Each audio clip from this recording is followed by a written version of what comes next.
नमस्कार दोस्तों, आप सभी का स्वागत है आपके अपने YouTube चैनल जिसका नाम है द ओपन लैपटॉप शो, जिसमें हम बात करते हैं भारत के त्यौहार, उनके इतिहास, उसकी मान्यताएं और उनकी परंपरा के बारे में।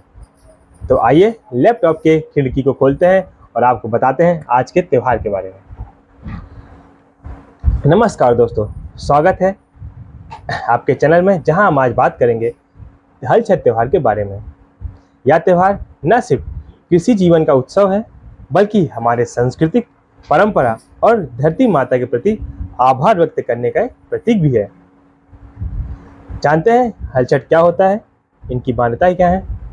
हल छठ जिसे हम ललही या ललई छठ भी कहते हैं, हर साल भाद्रपद मास के कृष्ण पक्ष के छठी तिथि में यह मनाया जाता है।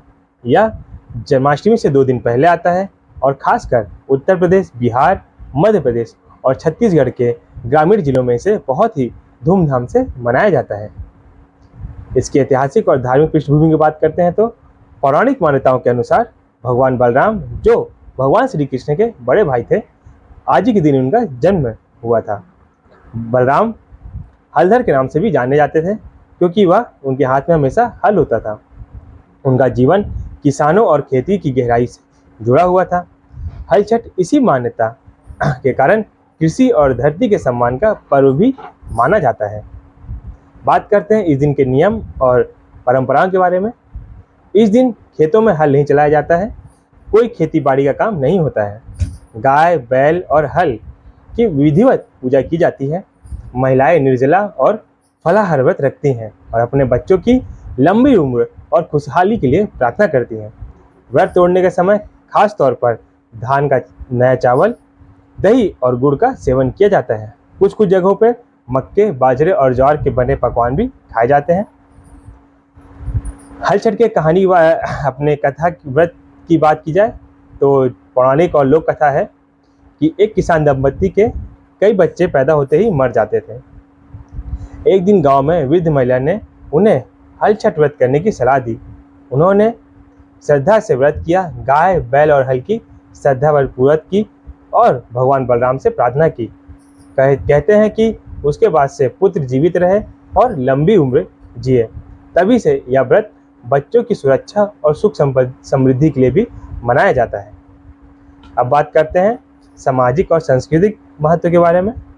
यह त्यौहार कृषि, पशुधन और प्राकृतिक के प्रति आभार व्यक्त करने का एक माध्यम माना जाता है। ग्रामीण समाज में यह एकता और सहयोग का संदेश देता है। खेती के उपकरणों, पशुओं और धरती को देखभाल के महत्व को भी यह दिन बतलाता है। आधुनिक समय में हल छठ भले ही आधुनिक समय में मशीनों ने हल और बैल का जगह ले लिया है, लेकिन गांवों में यह परंपरा आज भी उतने ही उत्साह से मनाई जाती है। यहाँ तक कि शहरों में भी कई जगह में इसे उत्साह से मनाया जाता है। तो यहाँ तक का सफ़र आपको कैसा लगा? हल छठ की कहानी के बारे में आप जान को कैसा लगा? आप और भी नई कहानियाँ, नए त्योहारों के बारे में, उनके इतिहास, उनके परंपरा और उन्हें कैसे मनाया जाता है, अगर उसके बारे में जानना चाहते हैं तो हमारे चैनल को सब्सक्राइब कर लीजिए।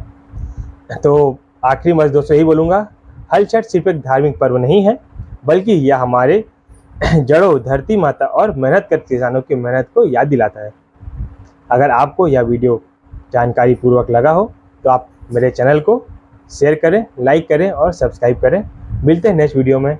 मेरा टारगेट ही कम से कम इस मंथ तक हम 500 तक अपने सब्सक्राइब बढ़ा लें। धन्यवाद, मिलते हैं नेक्स्ट वीडियो में।